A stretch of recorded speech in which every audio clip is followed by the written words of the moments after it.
The dashboard clock glowed 11:43 p.m. when everything changed forever. My sister-in-law Victoria's gentle smile twisted into something nightmarish in the moonlight. For 3 years I'd seen her as my closest friend, my confidante, the sister I never had. But now, as she clicked the car doors locked with me standing outside in the middle of nowhere, her true face finally emerged. "Don't worry, Maya," she whispered through the cracked window, her voice dripping with venom I'd never heard before.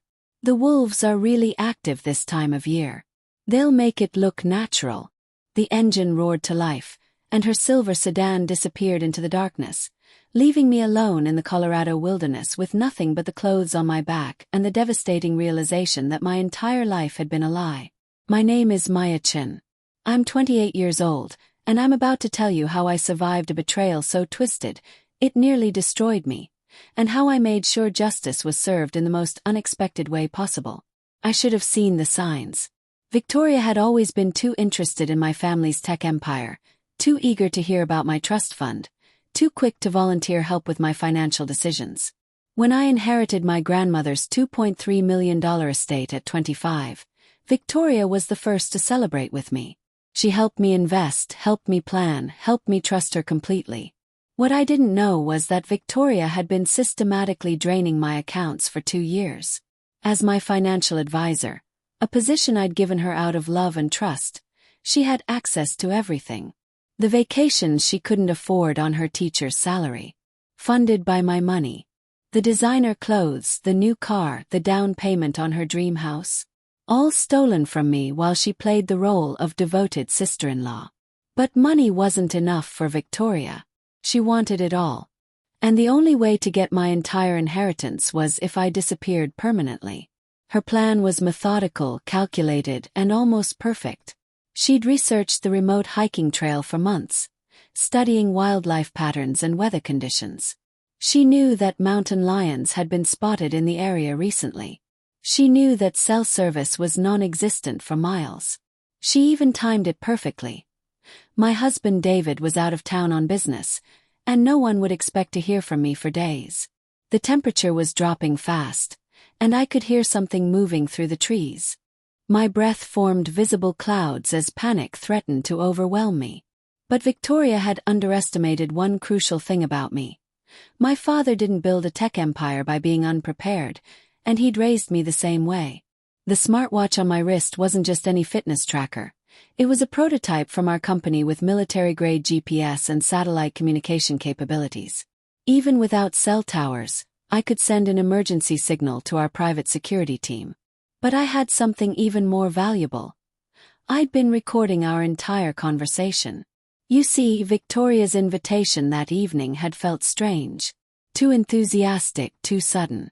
"Maya, I found this incredible stargazing spot," she'd said. "It'll be so romantic and peaceful. Just us girls like old times." Something in her tone made me suspicious enough to start recording on my phone before getting in the car. As I activated the emergency beacon, I realized I had everything I needed.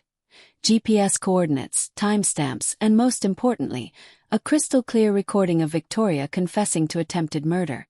Now I just had to survive the night. 4 hours later, the sound of helicopter blades cut through the mountain silence.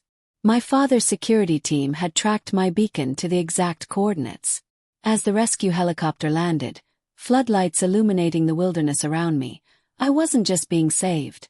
I was being armed with evidence that would destroy Victoria's life just as thoroughly as she tried to destroy mine. But here's what Victoria didn't know. Our family's security protocols meant that everything was being monitored and recorded. From the moment my emergency beacon activated, cameras were rolling, audio was being captured, and a team of investigators was being deployed. By the time I was safe in the helicopter, they already had search warrants ready for Victoria's home, office, and bank records. When Victoria returned home from her celebratory dinner, yes, she actually went out to celebrate what she thought was my death. Police cars were waiting in her driveway. But I wanted to be there for the confrontation. I wanted to see her face when she realized her perfect plan had failed spectacularly. "Surprise, Victoria," I said, stepping out from behind the police cruiser. The look on her face was worth every terrifying moment I'd spent in those mountains. Pure shock, then horror, then desperate calculation as she tried to figure out how to spin the situation. "Maya, thank God you're safe," she attempted, rushing toward me with fake tears. I was so worried when the car broke down and I had to walk for help. "Save it," I interrupted, pulling out my phone. "Should I play the recording now, or would you prefer to hear it in court?" Her face went white as the audio began. "The wolves are really active this time of year. They'll make it look natural." The investigation that followed was swift and devastating. Victoria had stolen $847,000 from my accounts over 2 years. She'd forged documents, created fake investment portfolios, and even taken out loans in my name.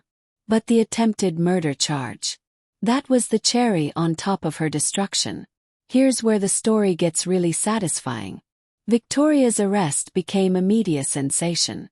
Tech heiress nearly murdered by sister-in-law for fortune dominated headlines for weeks. Her teaching career was over, her reputation destroyed. Her marriage imploded when her husband learned the truth. But I wasn't satisfied with just legal justice. I wanted poetic justice.